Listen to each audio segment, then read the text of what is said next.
Hello students, today we will be studying the topic importance of organizing.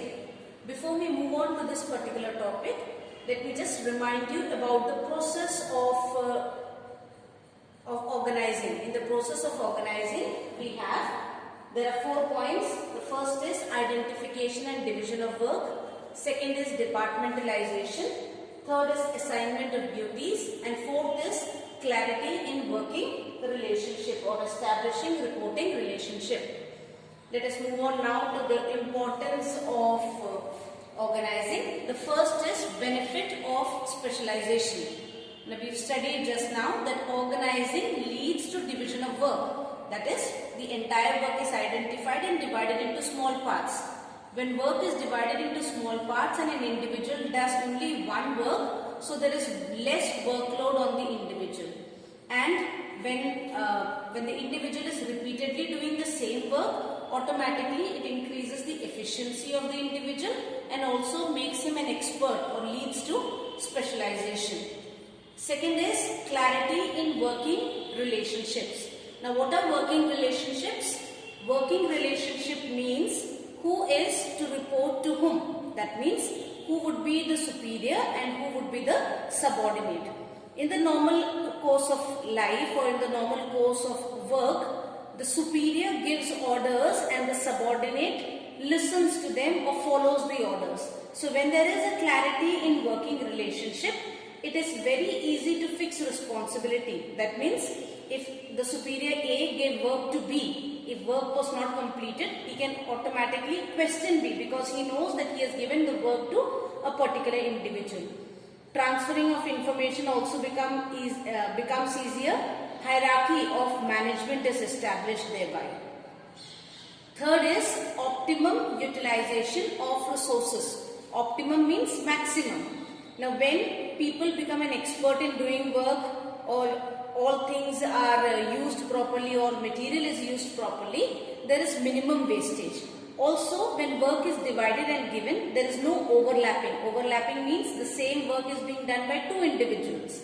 So when there is no overlapping and all material is properly used because the person who is using it is an expert in doing that particular work, there would be minimum wastage of resources. When there is minimum wastage, that means maximum utilization of resources can take place.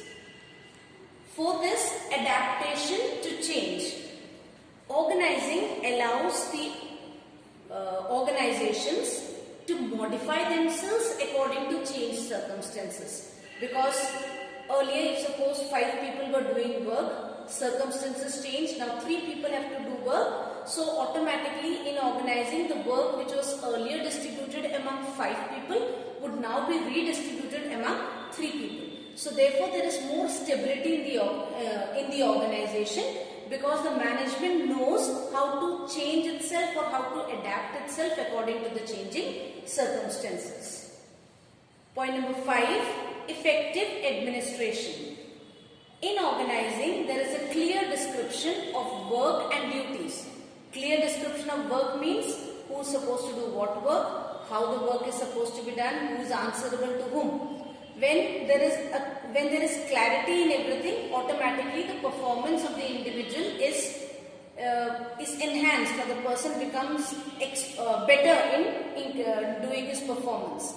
Management is easier. It is easy to administer people because administration becomes easier when everyone knows what to do and how to do. Only when there is no clarity or there is no clear description of work, people are confused. Confusion leads to mistakes and then thereby making administration difficult.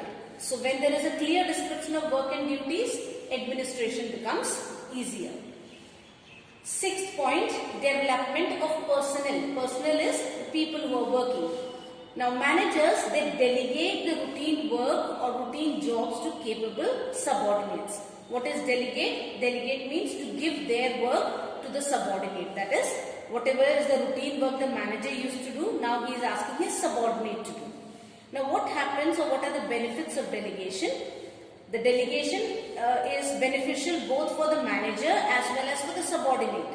For the manager, he is now free from routine jobs So therefore he is not overloaded. So therefore he can concentrate on working on newer areas and newer ways of doing work.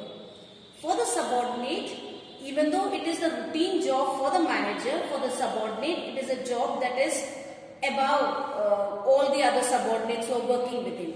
So automatically the subordinate is motivated, and a motivated subordinate puts in his 100%. So therefore, thereby he is able to realize his potential, that what he is capable of doing. Seventh, expansion and growth. Now when there is a proper organizational structure in your organization, diversification becomes easier. Diversification means new products can be added or new things can be added. What was not earlier, what is not the core competency of your organization, you can venture out into new areas. So the organization can venture into new areas, into new ways of working, new markets can be captured. Overall, we can say that we studied the organizational objective is growth, and the growth can be fulfilled if an organization is properly organized.